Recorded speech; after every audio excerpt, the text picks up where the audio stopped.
Hello. All right, well, we've got a bit of a weird one today. We're gonna be painting some Olights. So this isn't gonna be everybody's cup of tea. So if it's not for you, that is a-okay. I'm just gonna show you what I do to kind of give some lights some extra personality. Basically, we'll start with this i15 here, keychain light. And I was gonna try to go for some kind of, it's like this greenish color.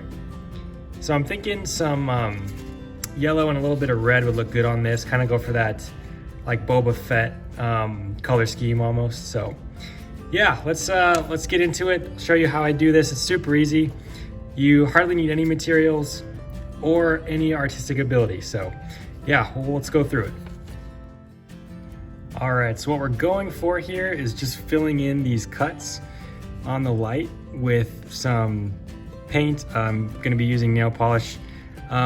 And that's another nice thing about this project. Everything is, if you don't already have it, getting it is pretty easy and pretty cheap.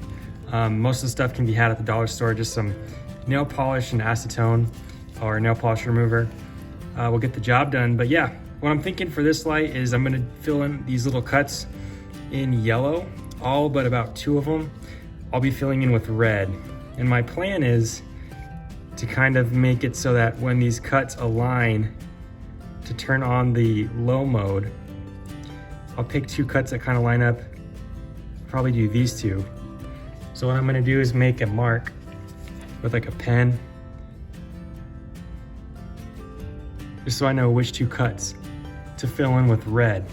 Because when these cuts line up, that's when the low mode is turned on. So yeah, I think that could be cool. So let's give it a shot. So we've got our red nail polish ready here. And this stuff smells terrible. I don't know why nail polish smells so bad, but it does. So you may want to ventilate your work area, unless you don't mind it. But yeah, so I'm just dropping in quite a bit, a generous amount of this red into that cut. And you can color outside of the lines right now. It does not matter. Like I said, not too much artistic ability is needed for this. Let's find that second cut where I've marked. There it is. Barely see that little mark. So we'll fill that in as well.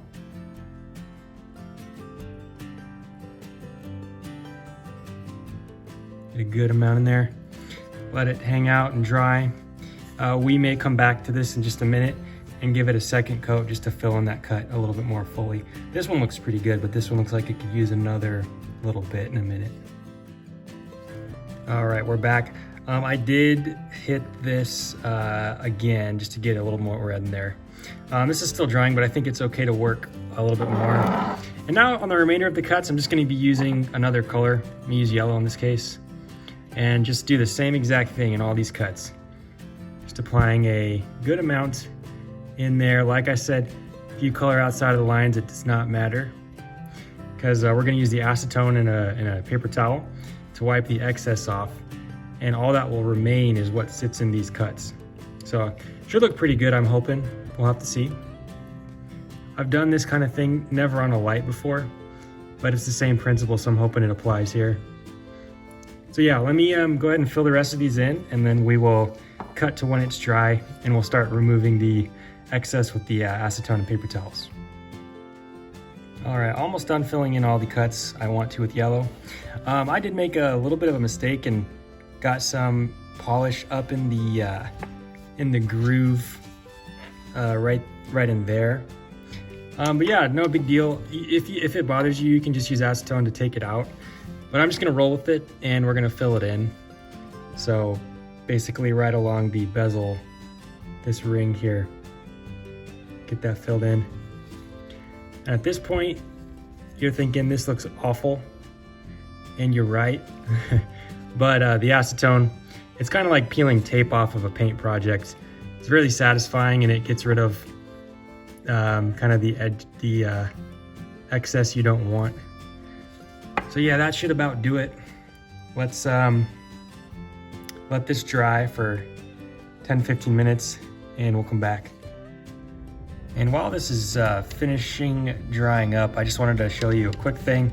In case you had any concerns about ruining a light, like if you wanted to potentially try this out but had concerns if it would you know, kind of scuff up or rub off the finish of your light. Even if you put a good amount of acetone and scrub really hard, you're not gonna take off the anodized finish of your light. So yeah, if that was a concern, I just wanted to throw this in there so that, you know, you can have a little bit of peace of mind if you want to try this out. All right, now comes the fun part. I think this is dry enough, so I'm gonna start to get a paper towel ready. What we're gonna do is just get some acetone on this paper towel. You don't need a lot. What you'll notice is the nail polish will start to come off and leave streaks on the paper. So as that happens, something's coming off my gloves already. As that happens, we'll just apply some more. I think the best way to do this with this light is probably just to lightly drag the light over the sections of towel with the acetone on it. That way you don't get too deep into the grooves and remove too much of the polish. See, I'll just keep doing this. Might not be perfect, but I'm hoping the result's pretty cool. We'll see.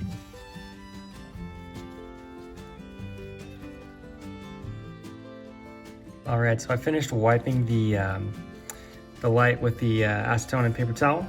And there's a few areas I just wanted to touch up, like I had removed too much paint in some areas, so I just dab a little bit more of that, especially on my red. I noticed that happened too. It might be because the nail polish is a different brand or whatever. Same with the yellow. And I think I might want to add a little bit more red to this. So I'm going to take the red to this bezel, go all the way around on this too. So it will mean more time watching paint dry, letting paint dry.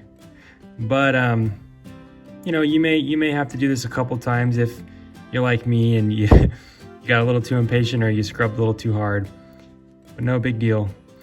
And the cool thing about this project is even if you fail epically or just decide you don't like how it turns out or looks at all this can be completely undone with some acetone and, you know, cotton balls or rags or Q-tips or whatever. You can just get the light right back to its normal state. So pretty low risk venture. Anyway, let's let this dry and give it another go.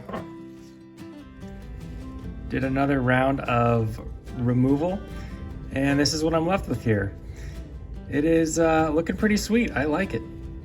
It's definitely not perfect, but the light didn't start out that way. It's kind of got some honest wear to begin with, and I kind of personally like the way that looks. So yeah, the fact that the paint isn't exactly perfect is okay with me.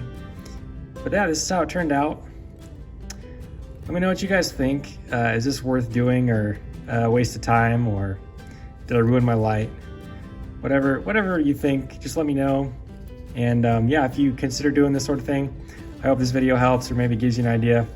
This, of course, can be done on any different light with any colors you would like.